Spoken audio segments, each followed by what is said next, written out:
BJP ছেড়ে তৃণমূল কংগ্রেসে যোগদান করলেন ১৫২টি পরিবার। সোমবার বিজেপি সমর্থিত পরিবারগুলি বিজেপির কর্মকাণ্ডে ক্ষুব্ধ হয়ে তৃণমূলে যোগদান করেন বলে খবর। পুরুলিয়া জেলার হুডা ব্লকের দোসরা গ্রামের ঘটনা। যোগদানকারীদের হাতে তৃণমূল কংগ্রেসের পতাকা তুলে দেয় পুরুলিয়া তৃণমূল কংগ্রেস প্রার্থী শান্তিরাম মাহাতো।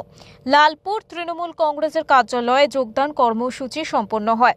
হুডা ব্লক সভাপতি প্রসেনজিৎ মাহাতো বলেন, কলাবনী গ্রাম পঞ্চায়েত বিজেপি পরিচালিত, আর সেখানকার মানুষেরা বিজেপির ওপর ভরসা রেখেছিল, কিন্তু পরবর্তীকালে সেই ভরসা বিজেপি রাখেনি।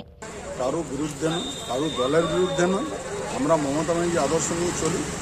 যারা দলে আসতে চায় আমরা দলে তাদেরকে নেব, তারা আমাদেরকে আবেদন করবে, আমরা দলের সাথে আলোচনা করব, আলোচনা করে আমরা সিদ্ধান্ত নিয়েছি।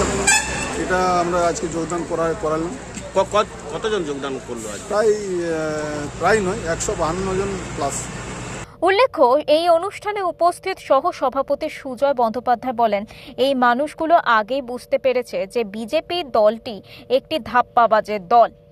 এই দলটি সাধারণ মানুষের জন্য কিচ্ছু করে না, নিজেরা কোটি কোটি টাকা লুট করে, গরিব মানুষের টাকা আটকে রাখে। তাই মানুষ তাদের ভালো মন্দ বুঝে তৃণমূল কংগ্রেসে নিজের ইচ্ছায় যোগদান করলো। পুরুলিয়া থেকে প্রদীপ মাহাতো, ওঙ্কার বাংলা।